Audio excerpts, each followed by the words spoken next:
What's up, guys? Jason Stewart here with Epic Fighting, here with Sam Turpin from 10th Planet Jiu-Jitsu, and you've never been in a fight in your life until you entered the Epic Fighting cage. What's up, brother? Let's go, man. So tell us a little bit about how you got into fighting. You seem like an overall peaceful dude.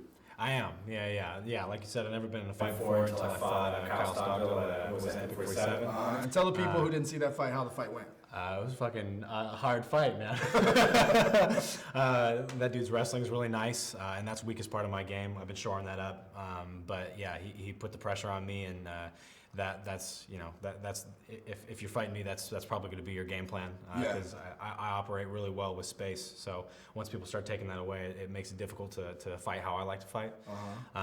But you consider yourself a hippie? I do. Okay. I do, absolutely. So how does someone who's a hippie, who's anti-violence, who's you meditate often, you're all about peace, get into fighting?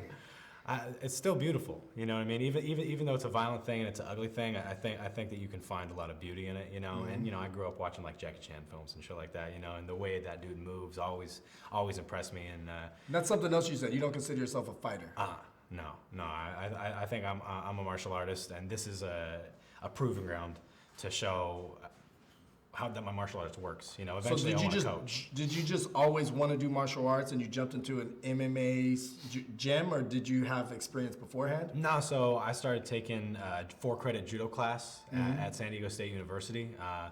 And I didn't really realize that was even a thing. I had no idea what judo was. I ended up watching some YouTube videos before I went into my first class. I was like, oh, it's kind of cool. Looks like they throw people, and it's like an Olympic sport. That's pretty interesting. And it's hard as fuck. I don't know if anybody's ever done judo before, but as far as I've trained a lot of different martial arts now at this point, judo's one of the hardest ones. It takes a lot of commitment, and you have to have really excellent balance. It's a really good foundation for other even for striking art. Yeah, I think it's the most underrated MMA martial art. Word. Meaning, like, the people, you know, the Ronda Rousey, she dominated everyone. Everyone knew how to wrestle, but her judo was just, you know, she knew how to defend wrestling, but people didn't know how to defend judo. And there's been some other fighters too where they just, you know, used it to their advantage. Absolutely. You consider yourself a hippie. Yes. Tell us about that. Because a lot of hippies love the hippie lifestyle, but they'll never admit to being a hippie, or they're not self-proclaimed hippies. I feel I'm from a place where that's a pretty comfortable word. So I'm from Whidbey Island, Washington, on the south end of Whidbey, and it's if you ever island? It's an island in Washington, yeah. So there's actually quite a few islands out there. Yeah, I just recently we're the learned real that. long one. Yeah. So on the south end of the island, it's very artsy fartsy, and it's just, you know, a lot of weed smokers and liberals, and you know, that's kind of the environment that I grew up around. Right. It's just it's easy to adapt that lifestyle down here in San Diego. There's plenty of people that kind of vibe with that. Yeah, so. Well, there's everything to vibe with in San Diego, I feel like. 100%. Whatever type of culture you're into, it's there. But definitely, you know, Ocean Beach is kind of, that's kind of the hippie scene. Yep. So you say that you want to elevate your hippie status and move into a van. Yes, sir. Hashtag van life. Yeah, we're What's starting the that purpose? right after this next fight. I'm moving in. I'm just trying to get more time in the gym, man. You know, I'm working 40, 50 hours a week right now being a land surveyor, and that lifestyle is not equating to a high training volume.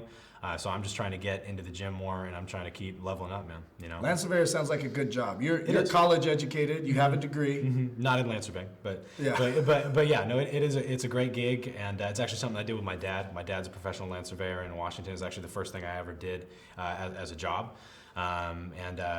Really grateful for him. He gave me the skills to be able to have to make a living anywhere in the states that I want to go. I can go and be a chainman for a crew out there and make a living and pay rent and pay bills. And you say you give something up for each fight? Yes. Is that right? So yeah, or more things, multiple things. Or multiple things for each fight. Yeah. And then you kind of like give them up forever after that fight, or do some of them come back? Give us an example of some things you've given up, like Sure, for man. Previous fights and for this fight coming up. Yeah, so for my first fight, big thing that I usually try to cut is weed. Being a hippie, you know, weed is something that I do love.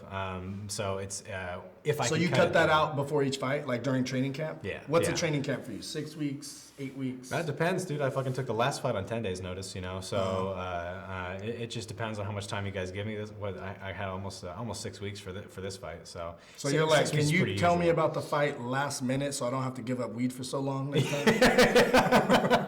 Yeah, it works out that way. I mean, we stay sharp, man. You know, I Yeah. mean, I'm always pretty much fight ready. It's So you gave up weed, you gave up alcohol? sugar, which is the big one. Sugar. Yeah, that's harder than both, right? That's hard, man. I grew up with a sweet tooth, so dropping sugar is one of the more difficult ones, especially, you know, the amount of work that I put in. You know, it's you need to replace carbs, man. It's hard to do with, you know, just like rice and oatmeal and stuff like that, you know. Yeah. But we do it. We do it during these fight camps. Tell us about your upcoming fight, or just basically how you fight in general and how you envision the fight going.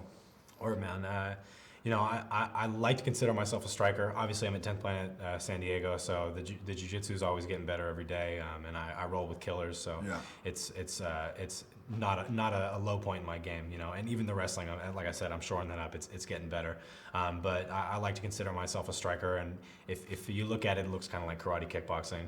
Just that's because those are the dope moves, man. You know, they jump and they spin and they fucking, you know. They make the good highlight reels. They make the good highlight reels. That's what I'm saying. Hey, where's my jump front kick, man? Come on. Can we get his jump front kick up there? Let's get that rolling. I was like, but yeah, man.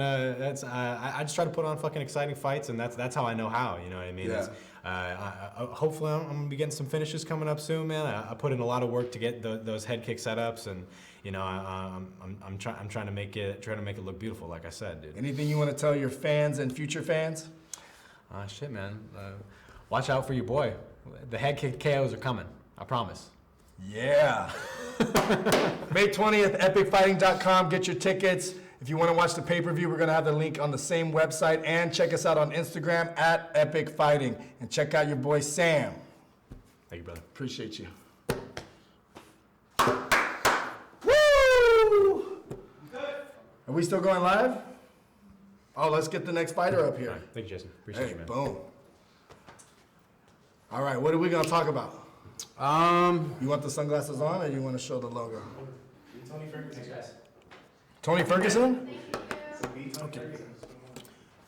So I'm active duty Marine. Been doing that for about like 6 years. What's your name? Kyle Stogdo. Okay, got you. Yep. Been doing martial arts for about 3.5, 4 years. Started with jiu-jitsu. This fight, I'm fighting for my brother who was murdered in March. So Your brother? I served with him. Oh, wow. Yeah. So he came to the past two fights that I was in. Oh, shit. And so he was recent. Yeah, he was always like traveling to like, you know, support me and see me. So yeah, this fight